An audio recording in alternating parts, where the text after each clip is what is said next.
has questions for Paul? For your exchange you're working on right now, do you have to register as a money transmitter with FINRA? The first exchange. FinCEN. The second one is still, the first iteration of that should be out by the end of the year, and it's not really figured out. It's a research project right now that's more just kind of right now just shows the capabilities of blockchain technology. As far as how it's actually going to be implemented, I really just don't know yet. But the first iteration of that should be out by the end of the year. We have a very talented team working on it.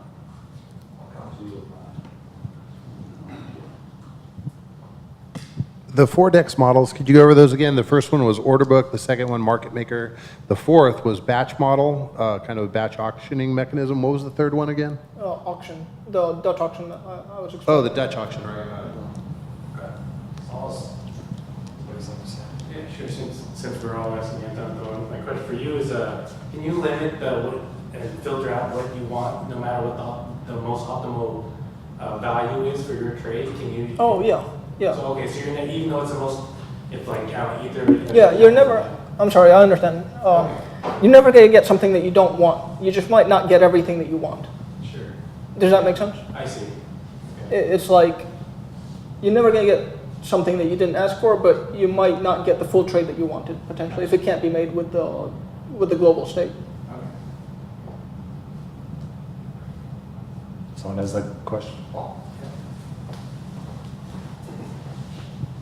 For Paul, so all these wallet providers right now, how are you guys making money for, the software is pretty much open source and free, right?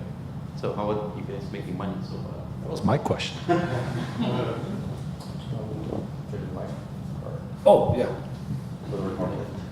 So to complete my story and analogy of the early days of the internet, everyone asked, how does a website make money? I think we kind of proved that clearly websites can make money. You have the eyeballs, you have different ways of monetizing. When you say how do wallets make money, I can't vouch for every single one because like I said, it's an ill-defined term. It could be dozens of different implementations. In our case, we're a non-custodial exchange. We make money through the normal fees that all of the partners would charge. We get a rev share of that. How does a wallet that would just do regular payments work? And how would they monetize? I can't vouch for that use case. There's potentially several different ways, but I can only vouch for how we do. Now, for us as a company, we're both a non-custodial exchange where we make money through exchange services, but one, I barely covered the fact that we're also kind of a unique key management system in that we're able to secure non-custodial keys without people having to see the actual mnemonic and whatnot. And that is of interest to other projects and that we license out to some other commercial projects as well. So that's another avenue of monetization for us. That's a bit unique to us, not to the general wallet space. I've got lots of questions.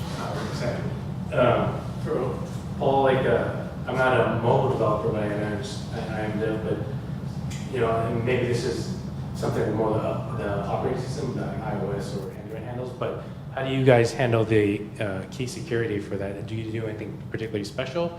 Like if somebody's phone was supposed to get owned or something, how do you protect that? Or if they lose their phone, do you guys do it? I know most cases if you lose your key, you're done. But so the key management, this is a whole, I don't want to go too long of an answer here, but at the very simplest description of our key management is very simply encrypting, client-side encrypting your keys before they ever get stored on the device. So many other wallets will not encrypt keys, they'll leave them in the clear or on the device, which does make it a bit more prone to malware. So keys are always encrypted with the user's credentials before being stored. And then they're also backed up to the cloud using a different hash of the user's credentials. So that allows for recovery onto a different device if someone damages, loses their phone and whatnot. We also have a split key mechanism for recovery. That's a bit more detailed than I could probably cover on stage. I'm happy to chat with you afterwards about that. But it uses, effectively, I won't say it's inspired heavily by multisig, but instead of split key signatures, it's split key encryption, allowing someone to get back into this encrypted blob of data using a key that is partially held by the user in semi-secure storage, such as their email, and another key that we hold that a user can authenticate to get. but no one key can access the recovery of the funds. And then there's also two-factor authentication, which we implement to further protect the account in case a password gets compromised. So really keeping the experience as familiar as possible, making it feel like a regular centralized exchange, while still keeping it non-custodial.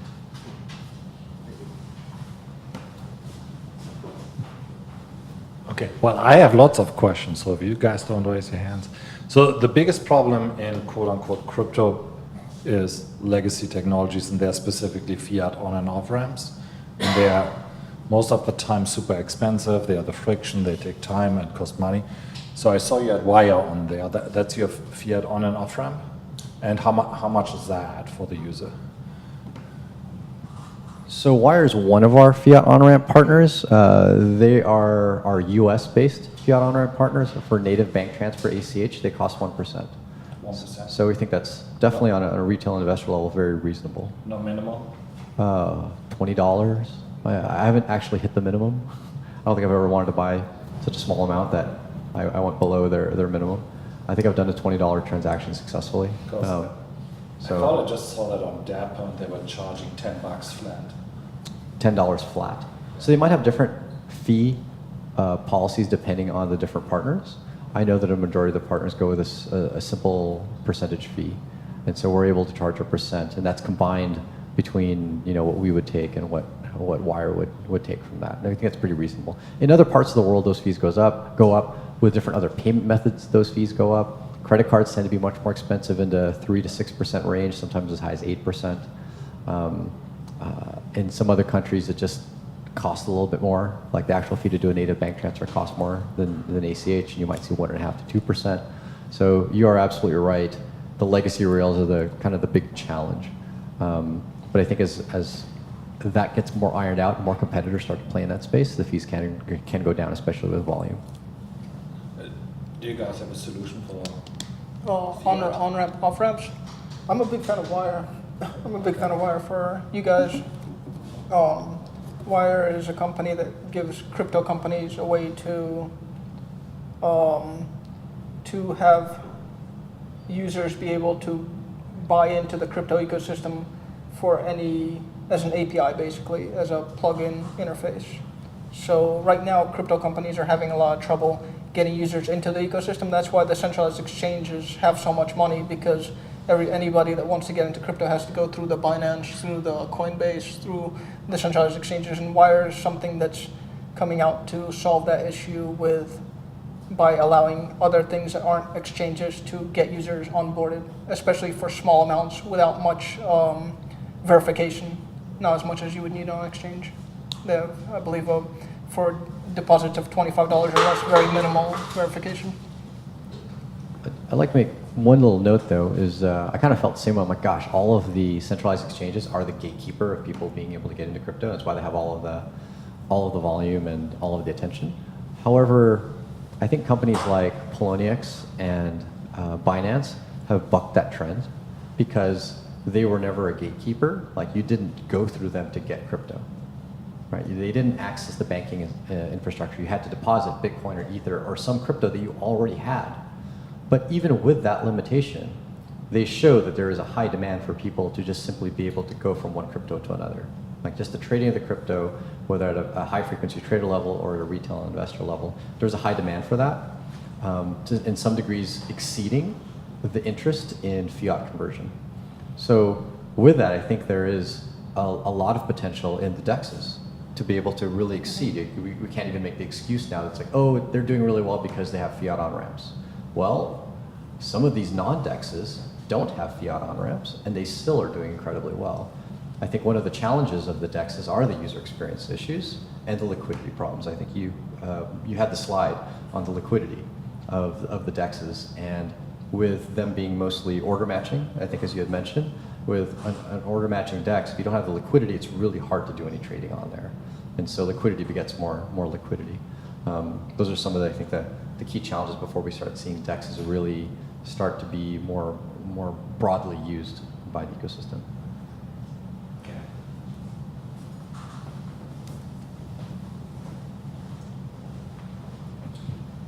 So for Shapeshift, I heard they had to do the KYC because of some regulatory issues.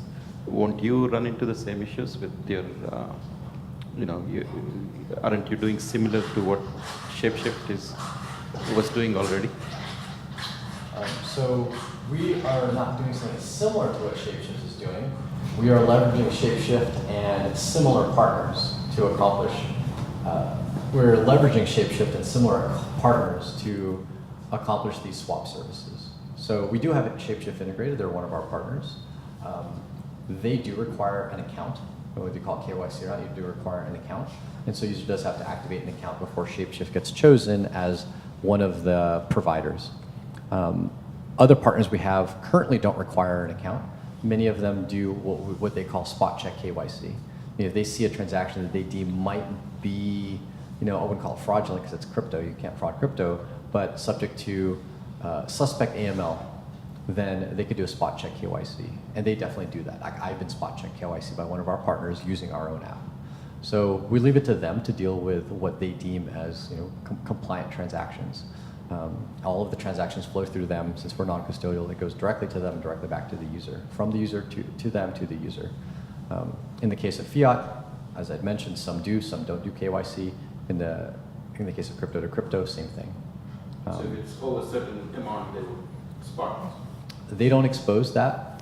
However, almost guaranteed, if you send higher amounts, you go under a higher risk of getting spot KYC.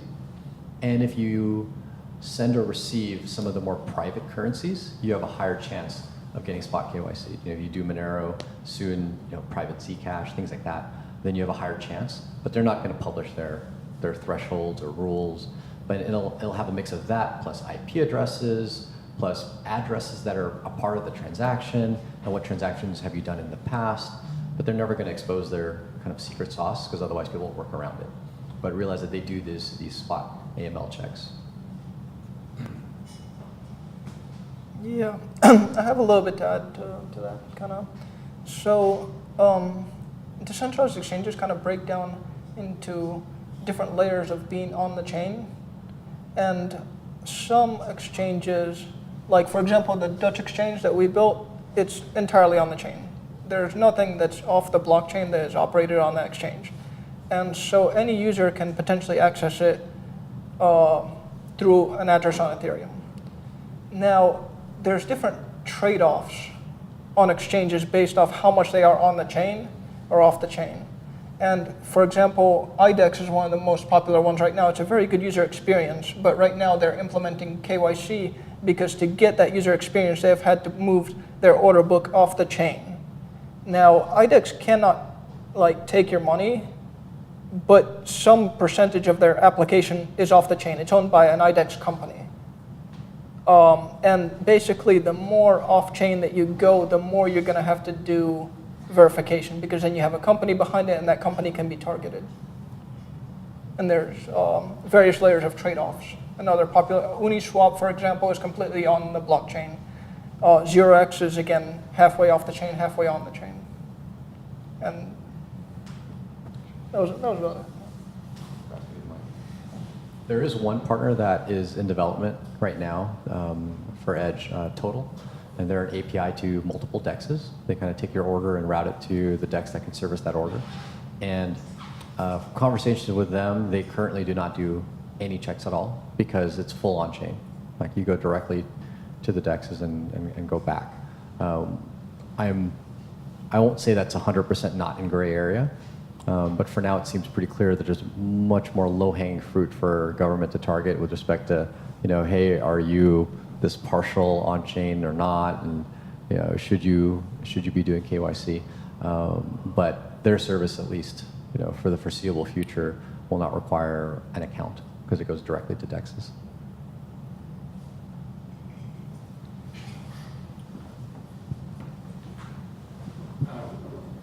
Piggyback off his question with the decentralization question. Is it really just an open ocean, and you guys are just building your platforms without any resistance then, or you guys are getting? Obviously decentralization is getting a lot of talk and whatnot, politically and whatnot. But are you guys other than your partnership that you try to form, is it really just an open field and you can develop and do whatever you want? Or are you guys running into any resistance besides the one he mentioned? Are you referring to resistance on the regulatory front? You're right, like that SEC just trying to get in your guys' business or something like that. We at least have not. We have had law enforcement ask us about transactions, and we give them the white paper, and we give them more information on who they should go to, which are primarily the centralized exchanges. And then they're like, okay, thanks for the information. From the viewpoint of, I think we have definitely heard of some other projects kind of hitting the wall with various 3 to 6 letter word agencies. One benefit of, once again, sitting at the pure software non-custodial layer is that like FinCEN recent guidance really cleared the non-custodial platforms from being regulated entities. Like they're software providers. And that's the area that we sit, and I think that's the area where the biggest, most successful companies in crypto in the next 10 years are going to sit. They'll sit at that layer because they're able to fully leverage the power of crypto and not just be this middleman between crypto and kind of legacy, not necessarily legacy systems, but more legacy ways of doing things. So even if you don't interface with a bank, if you're a fully custodial order matching exchange, you're kind of the legacy way of doing things. And so therefore you'll succumb to a lot of the regulatory burden. And I guess that's what my question more so was that what are you guys liable for if your exchange is, fail at something or there's a bug in code that causes issue or that? Anything else? I'll answer. Okay. So Gnosis has built the DutchX protocol, which is a protocol on the Ethereum blockchain for Dutch auction exchanges. We have also built an interface for that at slow.trade.com. That interface that we built follows complete and total regulations as much as we can. It is blocked in the United States. Gnosis does not own the DutchX protocol itself. We have completely nothing to do with it at this point. We only built it, and we have given it away to the DXDAO. The DXDAO has nothing to do with Gnosis. And so if we are responsible for operating the slow.trade interface in a regulatory manner that's compliant with regulation. And as far as the protocol, we just don't own it. It's not our protocol. We don't make any money from it. We don't have anything to really do with it at this point. Or we have simply built it. I want to talk a little bit more about the question you had about like liability. And this is a pretty open-ended, no clear answer question in the world of open software or open source software that can actually transact irreversible money. We've kind of never had this before. Like a bug in software couldn't irrevocably lose money for somebody. And this is the first time. And we're also very early in this industry. So a lot of people in this somewhat say or expect that things can happen. Accidents can happen. I don't think there's many people, if any people, that are obviously trying to build anything intentionally malicious in software that they deploy to a mass market and appear at conferences and try to promote and have investors. But just as all software has bugs. Like there's just no software that does not have bugs. Now, where does the liability fall? Like if a software has a bug that loses someone's money. In at least the history that cryptocurrency has existed, the liability hasn't yet, and I can't say it'll continue indefinitely in the future, hasn't yet fallen on the people that develop the software for a non-malicious loss. Right? It hasn't yet. Doesn't mean it won't happen in the future. What do I think will happen going forward into the future? Is there's multiple reasons why people could lose money in crypto. A vast majority of it is user error. Vast majority is user error. Second to that is what we're talking about, centralized exchanges getting hacked. But that third category could simply be just a bug in the code. It has happened in the past. It may happen again in the future. One thing that I think will happen is the industry matures and players start to consolidate.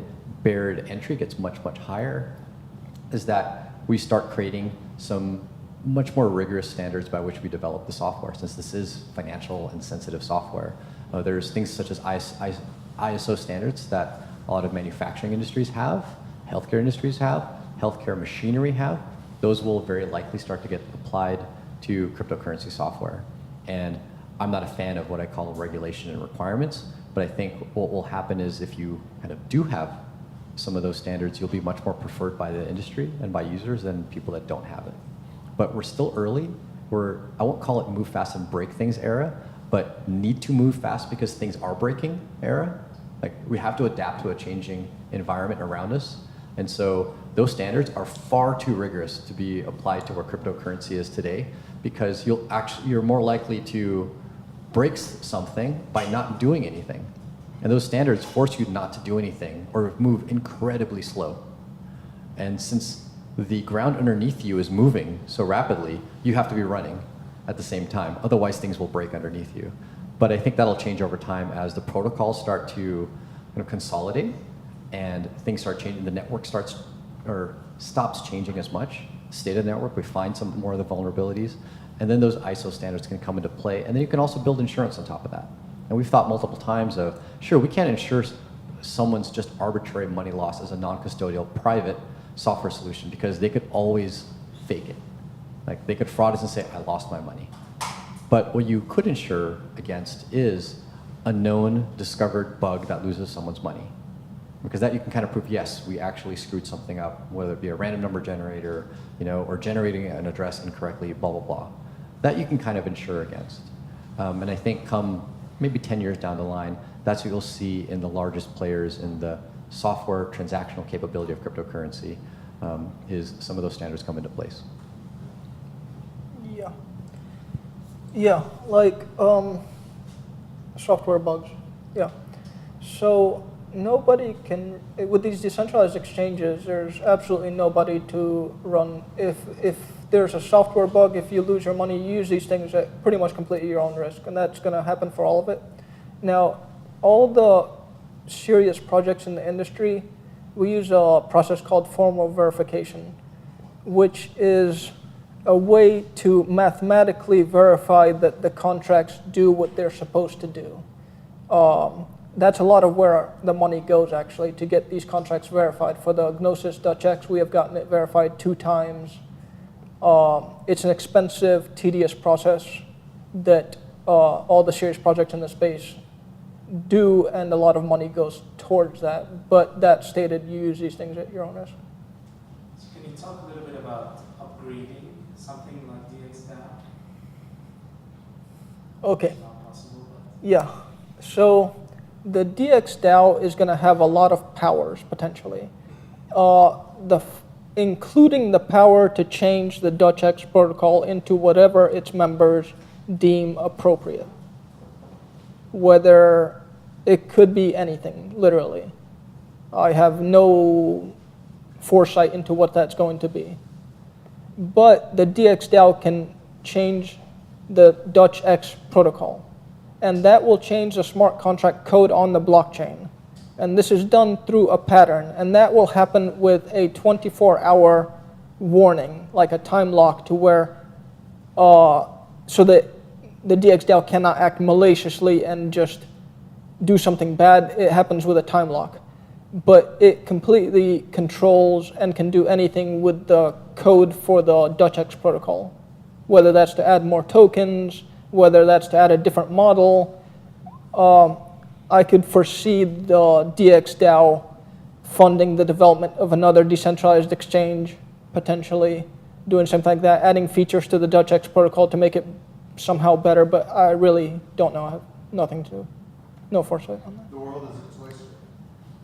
The world is a toyster, hopefully. Thank you. Well, I think at some point in time we should have a separate session on DAOs alone. I think it's a super worthy topic. But our next meetup will likely be on gaming, but I welcome suggestions. So give those guys a hand. They volunteered their time.